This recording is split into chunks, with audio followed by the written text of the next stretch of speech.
After creating, launching, and scaling more than 28 courses up until this point, I know exactly the blueprint that everyone should follow and can follow. Like, I literally did it without having any followers, without having any investment, without running any ads, right? I literally did this as a broke college student, right? To scale from zero to 10,000 and actually way more than $10,000 through online courses, through teaching what they love online and leveraging all of this, again, extremely unsaturated market, which is online course marketplaces. So in this video, I'm just outlining the whole, let's say, framework that you should follow in order to scale, again, from zero. And when I say zero, I don't only mean $0. I mean $0, zero followers, zero income to invest, right? Literally nothing, right? To more than 10K, 20K, 30K. Again, I've done this more than 28 times. I've generated tens of thousands of dollars while teaching tens of thousands of students from all over the world.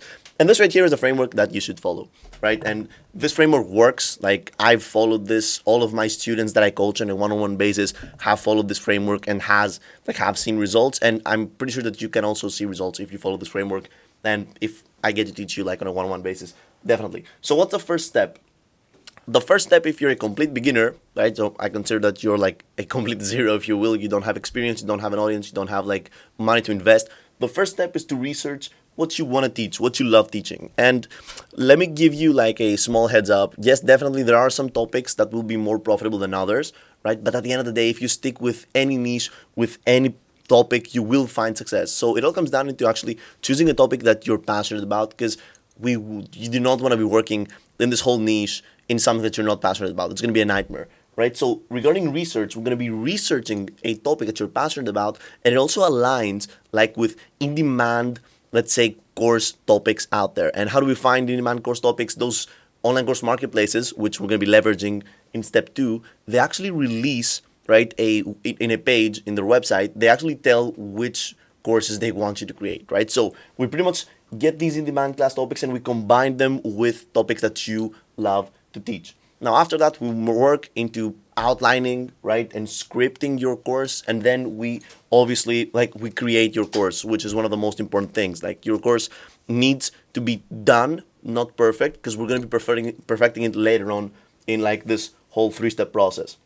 So again, in step one, we research, we see what you love to teach, we align it with in-demand class topics, we outline, script the course, and we create the course. And by the way, the course creation process, it's very simple. I have many videos in this YouTube channel. Like, if you don't feel like investing in yourself and hopping on my like one-on-one coaching, right, you can find many videos in this channel, which you're just gonna learn everything regarding creating courses. It's not that hard. Imagine 10 YouTube videos combined in a course with a thumbnail, a description, and a title, right? So this step one was the course creation process. So once you're done with step one, you probably have a course, right? And it's probably good if you work with me, or if you're like passionate and you've seen all of my YouTube videos, you have a good course created. So what's step two? Step two is launching this course. But here's the biggest problem that most of people see in this course creation niche, right? They launch in their website. So they start by paying for domains, paying for web hosting, paying for graphic designers, for logos and that stuff, and they upload their course in their website. So they suddenly pay $500 a month at least, right? And they do not have any traffic in their website because they don't know how to market their courses. And by the way, I've never like experienced and I've never messed with marketing, because the framework that I teach does not involve marketing. It does not involve paid ads and all that stuff. Conventionally, again, people launch their course in their websites, they pay $500 a month for like the website and the hosting and all that stuff, and then they need traffic, right? But they need traffic fast because they hate paying $500 a month, so they hire like a marketing agency, and this marketing agency asks money for ads and all that stuff, and it's just a train wreck, right? So here's how to avoid all this. Here's at least how I avoided all this and how all of my students avoid this, right? So we launch our courses in online course marketplaces, right? I don't know if you're aware of online course marketplaces. Those are Skillshare, Udemy, Coursera, all of these marketplaces in which they have like already a huge organic traffic of people that consume courses in these marketplaces, right? So you just upload your course there. Yes, they promote it intrinsically for free because they take a small commission, right, of every single sale that your course performs in these marketplaces. Here's the thing. When you launch a course in a marketplace, you're actually getting way more than just the money from the enrollments. By the way, again, I've generated tens of thousands of dollars from my courses from marketplaces. It's not just silly money that you will be generating. You will be making tens of thousands of dollars if you do this correctly, but you're actually gaining way more than just the money. when you upload your courses in these marketplaces, first of all, you're gaining reviews. So you actually test your product. You get to know which courses are good, which courses are not good, what are problems your students are facing in your course, what they love, what they hate, right? So you actually test your product there, right? So you get to test the product. You will be generating revenue, which will help us in step 3 to actually fund our next endeavor, our next step in being like an online course creator.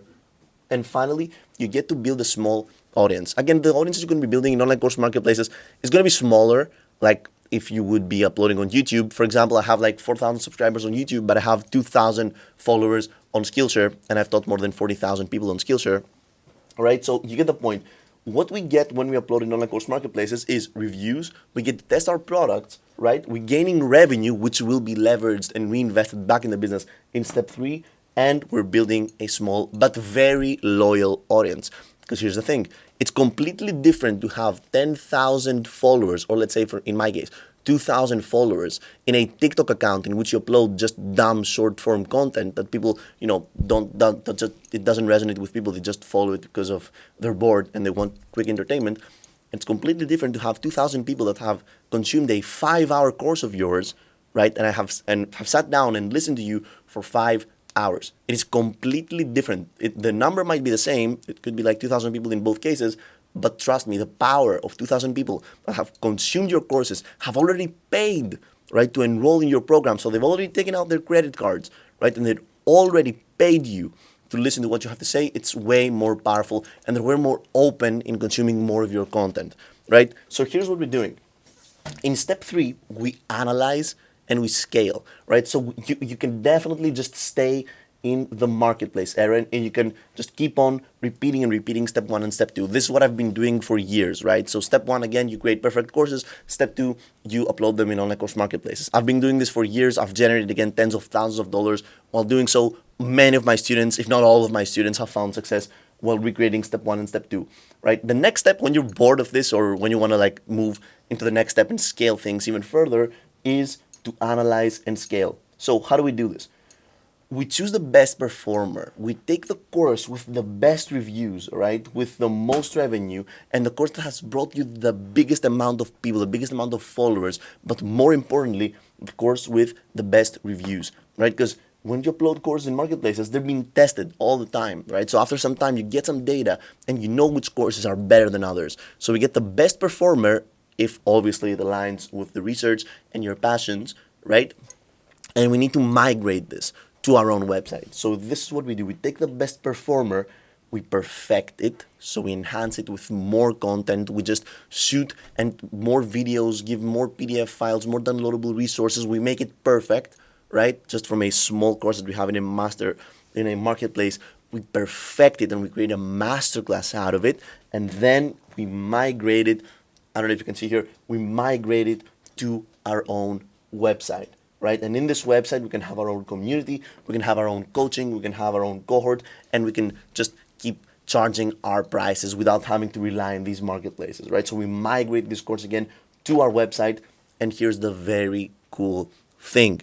Regarding traffic, as we said, what people do is that they move from step 1 to step 3, right? They move from step 1 after they've researched and like created a course, which is of, I don't know what quality, they move to step 3, so they directly upload it in their website. And what's the thing? They do not have the income, or they need to just keep investing to keep this website alive.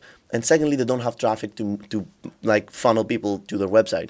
But if you move from step 1 to step 2 to step 3, you will have income from these marketplaces. You will be generating revenue that can be reinvested to keep your website alive. Also, spoiler alert, in my program, I'm going to show you some ways that the website isn't even going to cost you much.